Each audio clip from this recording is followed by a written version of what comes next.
laataa ñuy ñëw ci beneen buru bu tàng boo xam ne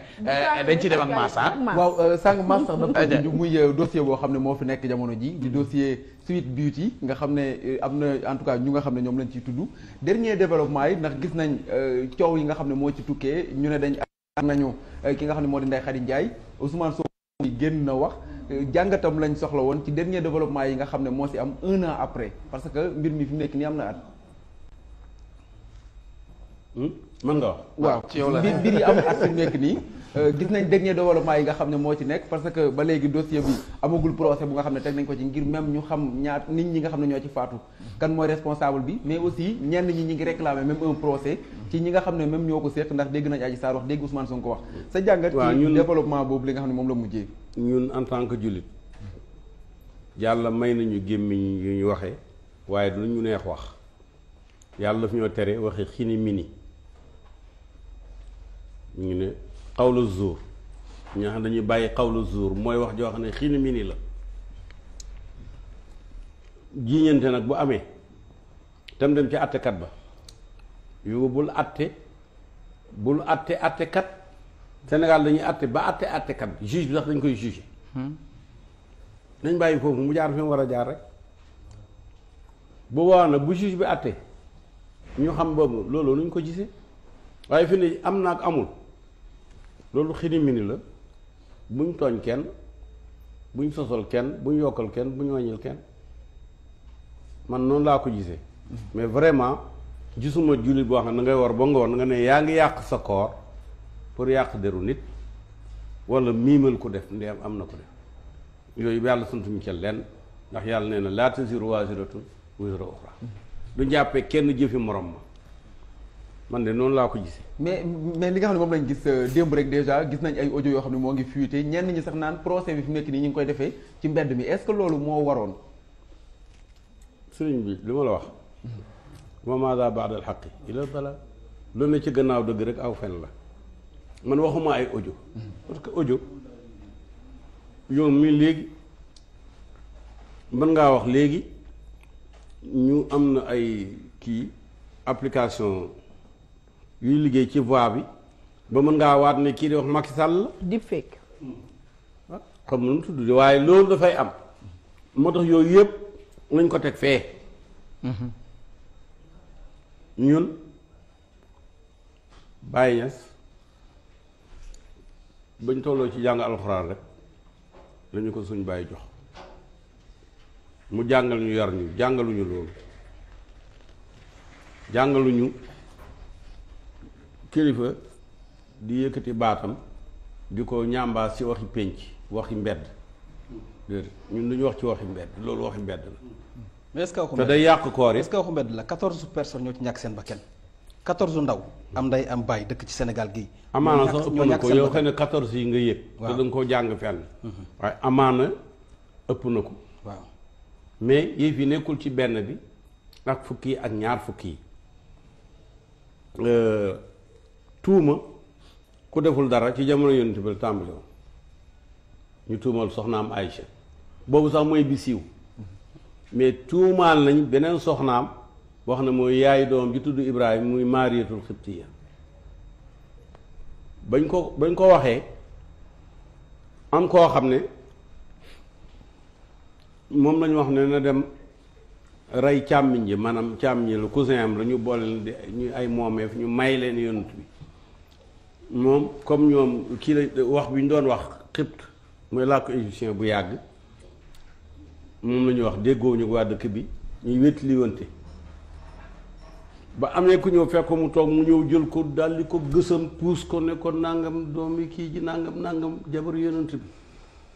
waaye daal boolu ca wax daf koo def li gaa yi wax upaajam nekk affaire bi dañ koo dagg ba muy xale jotuta ak si màkk bagage ba maanaam bagage su góor neewu fa mu ne ko mënuñu ko woon a wax donc loolu yàgg na fi loo xam ne wàcc yonent bi ay soxnaam loolu yàgg na fi yonent yàlla Moussa as ndaw taxaw na ne ko dafa ëmb moom la yooyu waxi mbedd la man de waxuma ne bu ko kenn wax waaye sañ naa ne man du ma ci wax. d'accord alors man est-ce que relation bëggoon naa xam. ndax am nga relation ak Ousmane Sonko. waaw. lan mooy seen relation. mooy relation ak nit ñi rek moom day am na sax sama doom yoo xam ne ay mbokkam lañ ndax am na sama doom yoo xam ne Salif Sadio mii mooy seen maam moo Kumbe Sadio mi jur ki jur seen yaay ñoo bokk ndey ak baay xam nga kon man booba am nañu ay bokk yu bari wàllu rawaan ngom ak leneen moom ci boppam wax na ñëpp di ko dégg ne dafa defoon dossier boo xam ne du ci suivre samay mbind ak samay wax te boobu nit ñi xamaguñ ko ñu bokkoon ko ci ay référence am gannaaw gi it mu ne suma parti mooy NM parti aîné ci parti yi indi patriote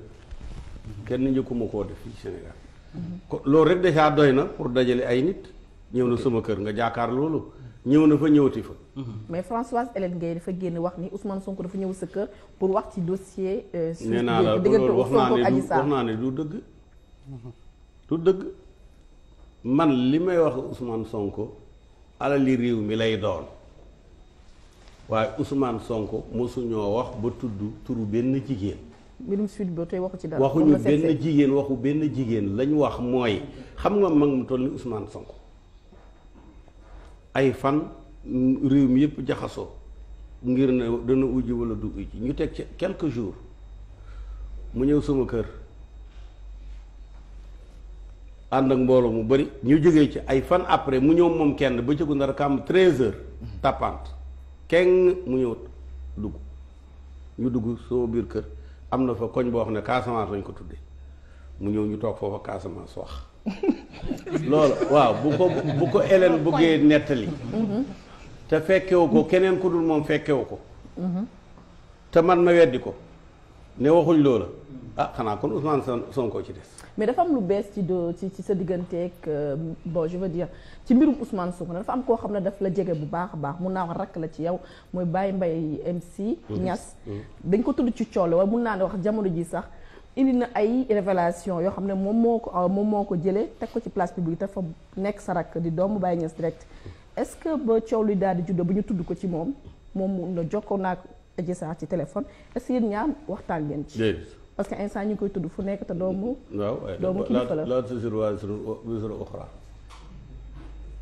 ça veut dire dama ne nul ne peut se prévaloir de sa propre turpitude loolu mooy expression bi en France nul ne peut se prévaloir de sa propre turpitude loolu dégg nga loolu rek la mooy waxi jàmbur du wax waaw loolu la olof wax ne wax sa waxi jàmbur du wax d'accord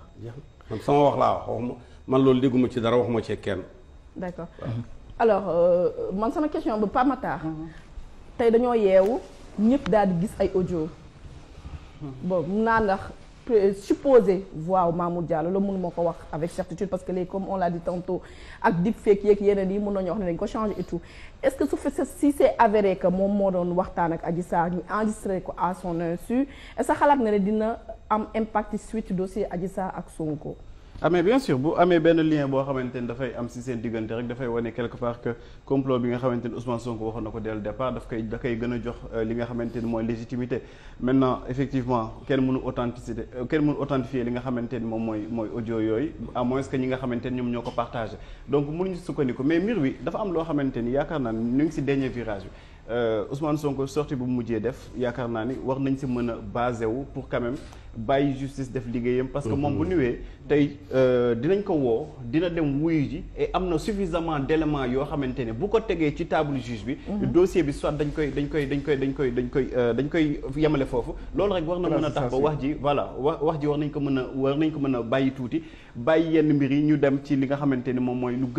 ëpp njëriñ mbir en tout cas lu ëpp njëriñ ci dëkk bi parce que aussi gis nga mënuñu toog chaque jour nit taxaw fee ni dama def ay révélation tey lu gën a yomb mooy tuumaal ay nit di wax du n'importe quoi li mu wax ci Hélène xëy suba toog ni fekk naa loo xamante ni fekk woo ko di wax du n'importe quoi et puis ak assurance bi ñu ci demee sax man damay tiit da ngay gis da ngay naan que waa Sénégal daal léegi dafa yàqu nit day toog këram def vidéo am ni fekk na man Mamadou Biteye ba ñuy wax ak lan nañ jot a wax te alors que dara du ci dëgg ci dossier Ousmane Sonko bi y a beaucoup de manipulation. bu ñu ko bañalee Françoise Hélène Gueye est-ce que ñu ko bañal kii nga xam ne mooy Mollah Morgun ndax temps yi aussi c'est lui qui fait le buzz avec des révélations bu tax mën ko koo nangol bañal ko Françoise Hélène Gueye. non man waxuma ñu nangul la kii ñu bañalal kenn mais li ma wax mooy na nit ñi def attention ci révélation yi ñu tuddee révélation parce que révélation vraiment day fekk mu nekk révélation encore que nit koo xamante ni fekk woo yëgoo mënoo jot loolu ay information te information ku nekk dafa am part de vérité man li ma joteel ak Mamadou Bitèye bu may nettali du ma nettali lu ma arrangé wul li ma arrangé rek laay wax chaque dafay am propre version des faits donc am na yu bëri yoo xamante ne na si nit ñi def attention te nañu sukkandiku ñi nga xamante ne ñooy partisan Ousmane Sonko nañu sukkandiku ci dernier communiqué bi nga xamante ne Ousmane Sonko def na ko nee na moom am na suffisamment d'éléments yoo xamante ne bu ko mettre sur la table bu demee devant li nga xamante ne moom mooy doyen des juges dinañ ko bàyyi mu dem këram parce que xam nañu ni amul dara loo xamante ni mi ngi ci dossier bi. loolu yaakaar naa ni war na mën a dal xel ñu mën a jàll ci leneen mais ñu bëgg a jël Sénégal bi yëpp tout le temps Ousmane Sonko Adji Sarr parce que effectivement y a des gens qui vivent de cela. am na ñoo xamante ni ci loolu kese nañuy dund. te yàkkamtewuñu am na ñoo xam ne bu procès bi amee ñu àtte ko dañuy disparaître complètement. effectivement sortie boobu nga wax noonu est-ce que aussi xam nga di waaj a uy ji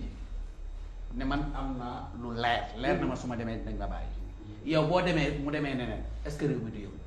non xam nga est-ce que sortie boobu aussi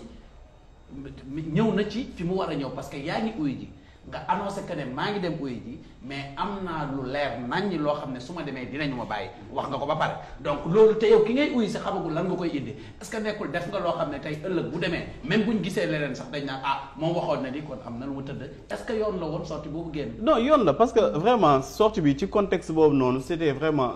opportun parce que tey ji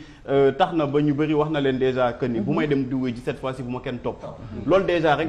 propos yu responsable la parce que bu ñu woon nañ ko topp aussi mais militant dañuy génn te bu ñu génnee confrontation dina am boobu moytu di nga déggaat coow ak yeneen ak yeneen donc je pense que ni ne serait-ce que pour loolu woo leen ni leen toog leen seen kër man mi nga xamante ne mën nañuy tuumaal man am naa suffisamment d'éléments yoo xamante ne bu ma ko tegee ci table bi dinañ ma bàyyi ma ñibbi sama kër te dinaa mën a topp ki nga xamante ne mooy accusatrice bi te loolu wax dëgg yàlla war na mën a dara xel ñi nga xamante ne ñoom ñooy ànd ak moom maintenant li ma doon wax léegi moom lay continuer dafa am ñoo xamante ne ils ne vivent que de cela et malheureusement dafa am à côté ay passionnés yoo xamante ni nekkatuñu ak seen sago tey jii man bu ma bëggee siiw tey damay jël sama téléphone taxaw ni damay def ay révélation ni Ousmane Sonko ni Adji Sarr wax xar géej gi rek moo gën a yomb waaw xar géej gi waaw moo gën a yomb mais c'est parce que aussi l'affaire Adji Sarr Sonko boo ko waxee rek tu as plus de 1000 vues pour ne pas dire sax 5000 vues parce ça veut dire que ça intéresse affaire de mœurs ñi aussi benn dëgg la ñuy joxe parce que xaritira li ci am mooy am na ñoo xam ne dañuy joxe benn dëgg mais soo joxee benn dëgg ba pare mën nga cee teg fukki safaan ba léegi tey bu fekkente ne xarit si la am na preuve que ni que kii li mu wax nii dëgg la leneen lu ci tegu da koy gëm des fois aussi loolu day am ci révélation yi gars yi def mooy da ngay def benn révélation boo xam ne c'est vrai am na mais nga teg ci yeneen yoo xam ne dara amul léegi nag yi amul bëggoon naa ngeen may mel leen kër gii tey éthique moo ko taxaw si lam ni sama rakk di bokk ndeeg fay ma jàngal ko yar ko mu njëkk a jëlee soxna sama kër dafay bañ wax joo xam ne dafay jalgati yoon toog nañu fii mu génnoon benn information à la une ci dëkk bu mu wax ne armée mauritanienne dañ ko bombardé journal bi pare na bañ di ko yóbbu jaayi ko mu gis ne dañoo juum ci turu dëkk bi mais dafa retirer journal bi dindi loolu imprimer beneen journal boo xam ne baatu dëkk boobu new ca pour bañ rek wax lu dul dëgg di dend ak moom ne mënoon naa def rek excuse nangam loolu nag ñu ngi ko koy gën a bañal ba tey damaa bëgg li ñuy wax ñu bañ cee tooñ kenn sañu ñoo wax ci loo xam ne attekat bi moo ko war a atte moom rek la yoon may fi ne mu atte ko bu ko attee ba pare on avisera. D'accord. dossier bi daal gaal dem na géej falaa ko tënk de gaal dem na géej. gaal dem na géej. waaw non li may daanelee rek mooy na nit ñi gën a def preuve de prudence. parce que aussi am na ñu bëri dañ leen di manipuler parce que dañu xam li ñu bëgg. am na ñoo xamante ne dañu bëgg tellement Ousmane Sonko ba tey jii boo bëggee am ay vues comme ni nga wax. bëgg sa chaîne YouTube ñu lay fay. nga monétiser ko il faut nga commencer toog di wax du n'importe quoi. Quitte à ce que sax ngay tudd ay turu jàmbur di leen waxal parce que da nga bëgg def buzz comme les gens le disent donc il faut que nit ñi ñu def attention par rapport ak li ñuy tuddee ay révélations xam ni tey Ousmane Sonko am na ñi nga xamante ne ay conseillers ay avocats am te suffisamment d'éléments yoo xamante ni peut-être bu demee ci laykat bi dina ko fa teg ba peut-être dinañu seetal li nga xamante ni mooy tuuma yi ñuy teg ci kawam loolu yaakaar naa ni moom moo war a doon tey démarche bi nga xamante ni moom la média yi war a jël mais ñu bañ a def relais wu ay nit wax na diw wax na wala diw wax na diw boobu du journaliste xamul lan mooy liggéey journaliste te du ko def ci en tout cas anam yi ko journaliste di defee triangulation yu yëpp du ko def donc am na yu bëri yoo xamante ni nañ si def attention bu baax a baax ñu bëri ñu ngi manipuler ay sénégalais parce que tout simplement xam nañu ni dossier bi dafa passionnel koo laal Sonko rek da ngay am buzz donc da ngay toog sa kër di wax lu la neex di créer di wax loo xamante ni mel ni yow da nga nekkoon ak Sonko ci jamono ju nga xamante ni dafa nekkoon ak soxna soosu wala dafa nekkoon di def yan donc je pense que ni vraiment nañu moytu manipulation bi comme nu ko Sonko waxee mënoon na am beneen démarche te bu ko amoon peut-être di nga gis leneen ci dëkk bi mais amu ko il a eu cette démarche responsable à saluer te dama koy saluer te loolu wax dëgg yàlla nañ si bàyyi xel ñu dem si procès bi bu ñu demee maanaam procès bu ñu demee ci doyen des juges mais doyen dina apprécier moom dañuy ni présenter ko ay faits moom mu lire le droit bu defee leneen na lu wuteeg loolu mais sénégalais dinañ taxaw dinañ ko ni kat monsieur le doyen des juges d'accord magistrat nga mais la justice est rendue au nom du peuple sénégalais te peuple sénégalais bii gis na ni da nga def ay violations flagrantes ci règle de droit yi donc dinañ ko rappeler li nga xamante ni moom mooy mission ak rôle alors moom sax il faut que mu laaj le réquisitoire du procureur le parquet est toujours présent devant le juge d'instruction bu bindee du jeu pare day yéegal ñooñu def seen réquisitoire wàcce ci kaw loolu lay basé pour bu amee lu muy wax mu wax d'accord